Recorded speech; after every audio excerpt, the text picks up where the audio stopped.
Whenever I wake up in the middle of the night, usually at 3:30 AM, and I can't get back to sleep, I sometimes think about all the microbrands that are out there and often wonder which brand belongs to which certain category.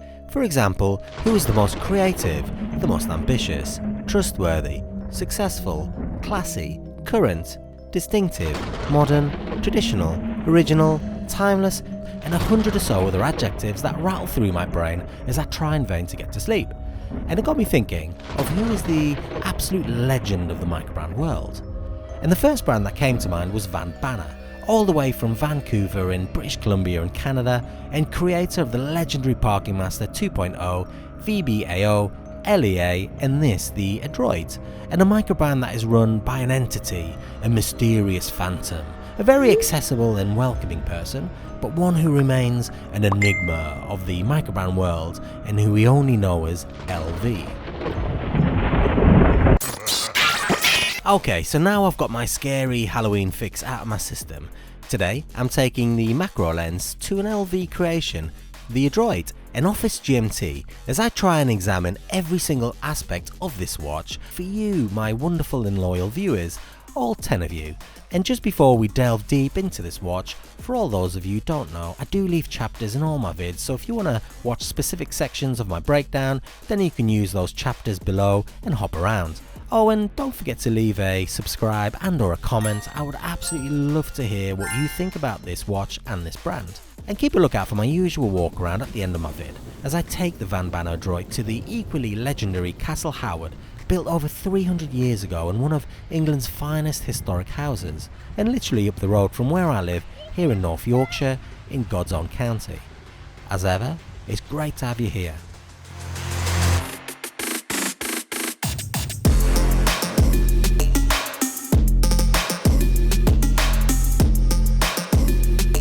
Let's quickly take a look at the specification of the Adroit, all in the next 90 seconds.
Now what can I say about Vanbanner?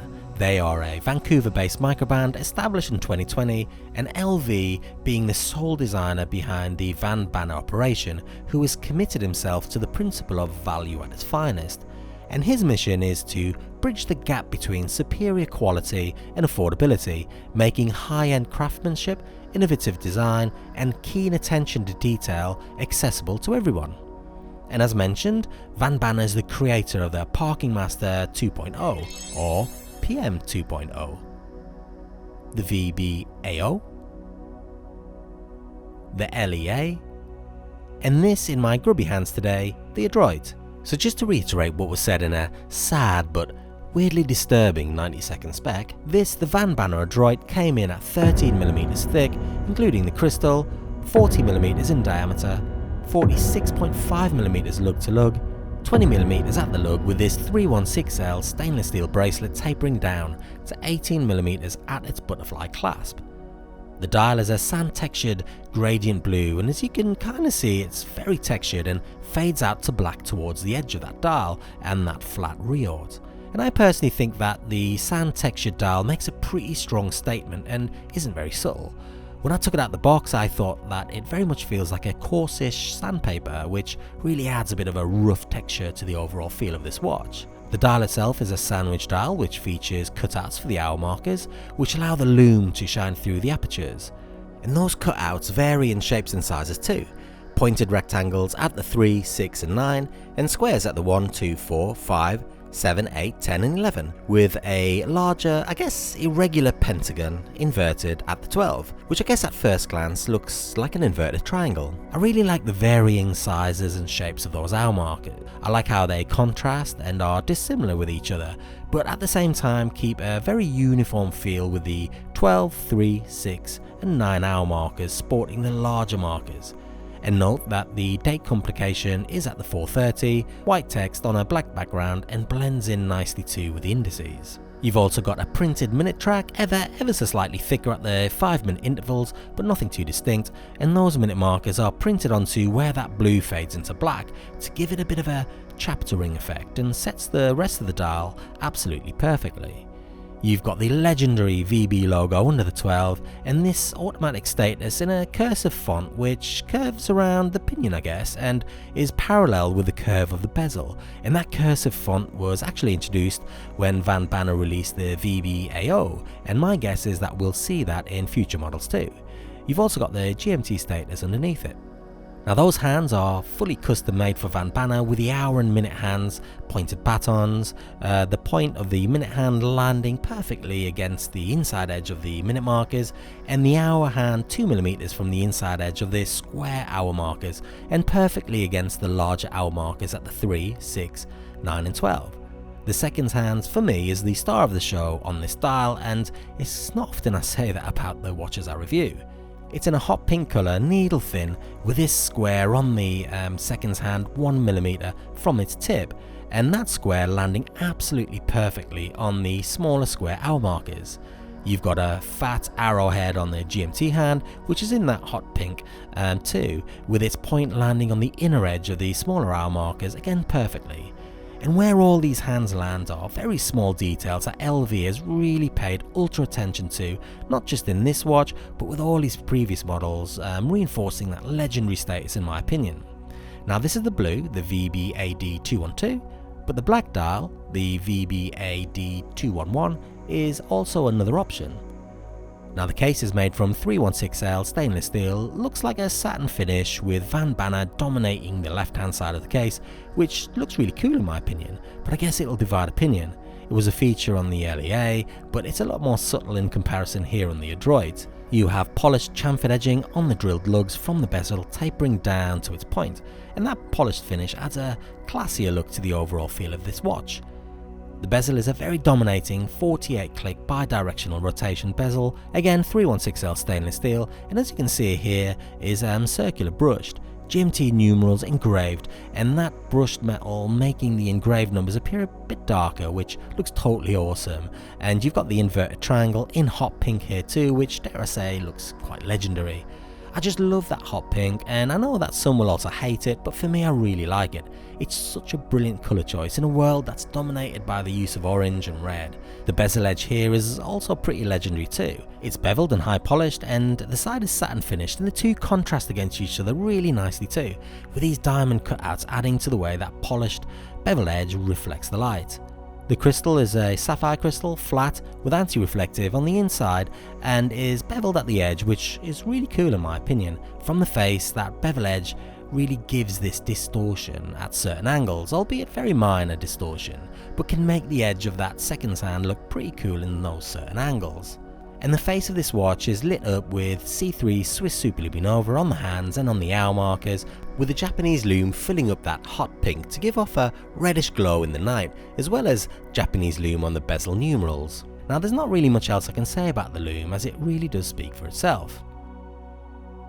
The crown at 3 o'clock is a push-pull crown, 7mm in diameter, and it's a conical crown flaring out at the top, and this being a GMT watch, I'd like to think that the crown choice is a bit of a nod to the aviation industry, given that this type of crown is predominantly used on aviation watches. The VB logo on its side is fully loomed with Japanese loom, and also note that this watch has a water resistance of 10 ATM or 100 meters.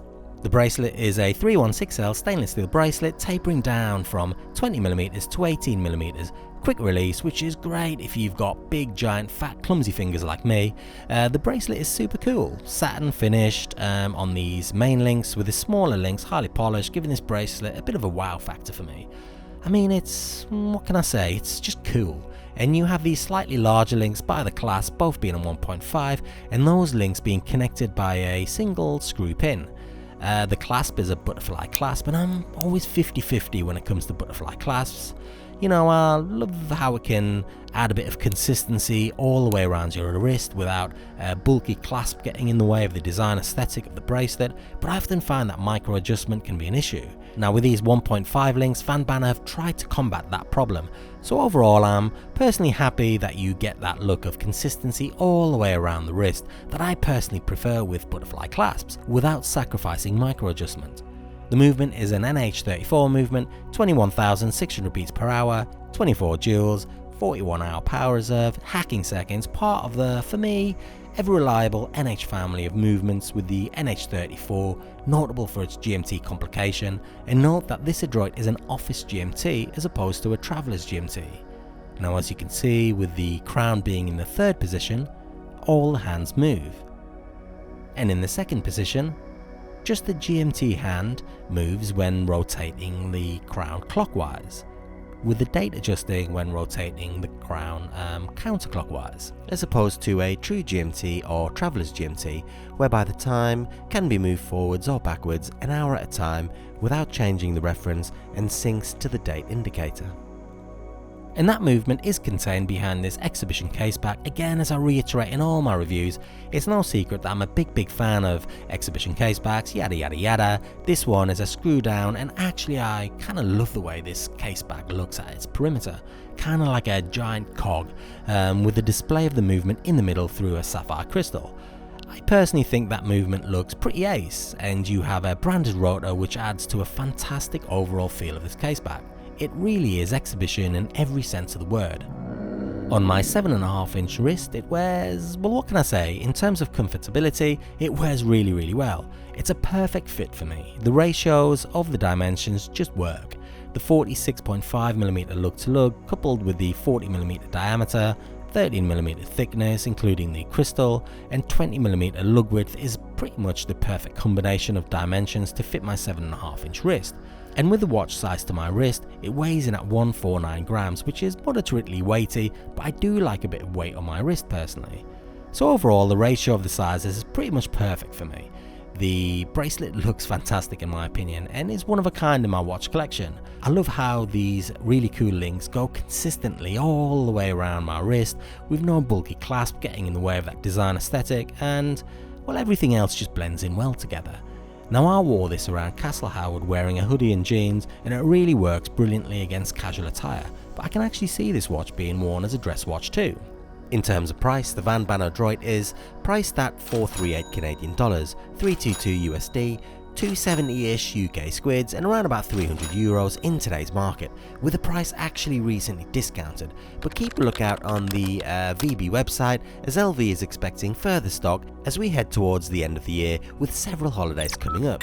322 USD though is very reasonable for what you get in return, for a brand that is a true micro, and the price is also one more reason as to why Vanbanner is such a legendary microbrand, because LV manages to keep that price point very low.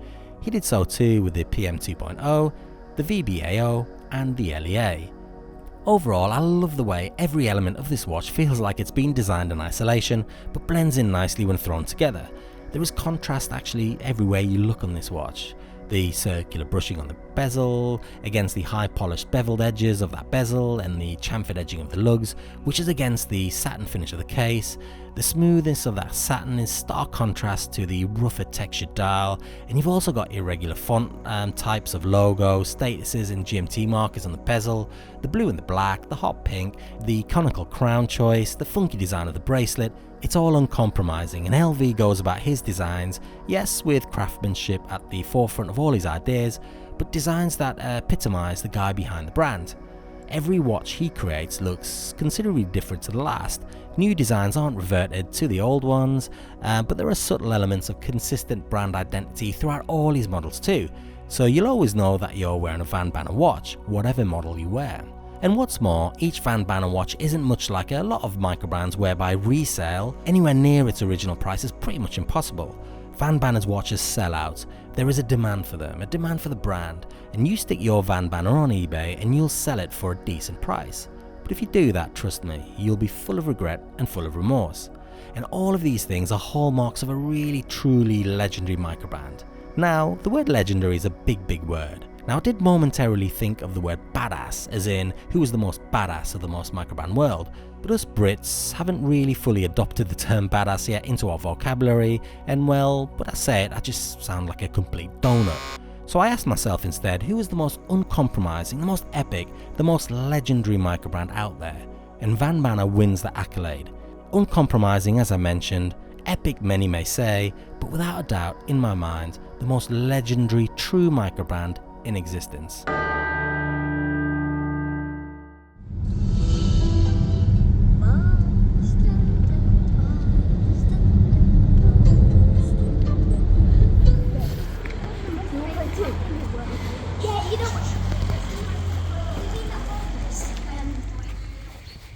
It tastes too fresh. I think we should turn right.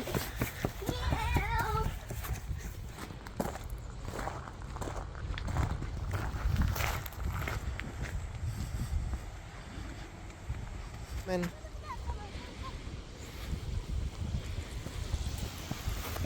Whoa, does he have a fish in his mouth? What's he holding? Yes.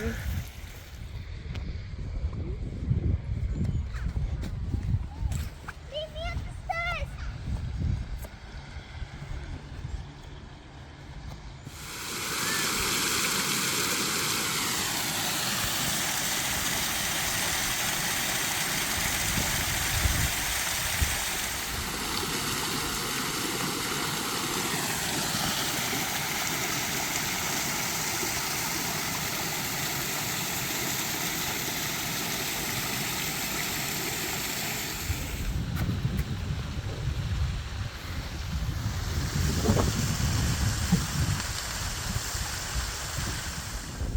Pretend we spawn behind this thing.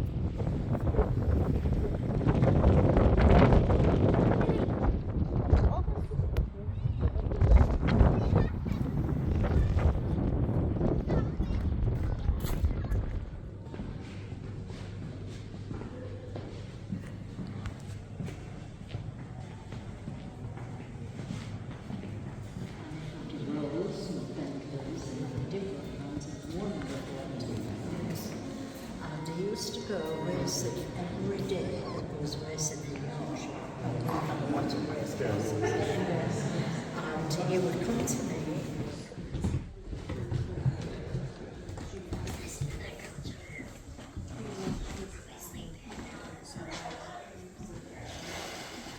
So this was designed specifically for this room. The wall covering is the same fabric as the furniture. The furniture was all regilded. It is original.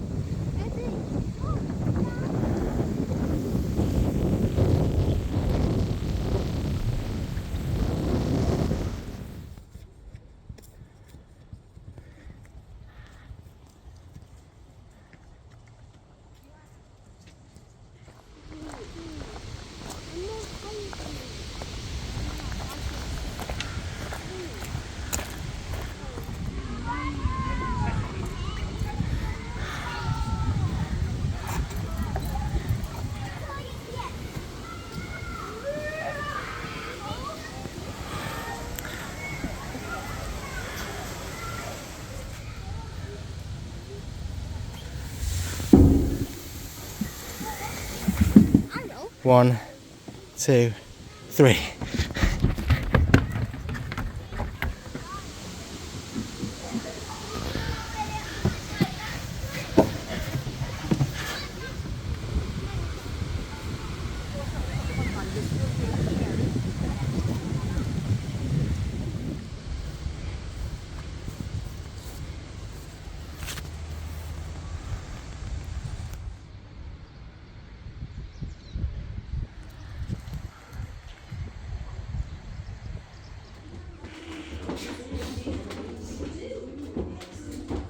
Daddy, they've got a kazoo.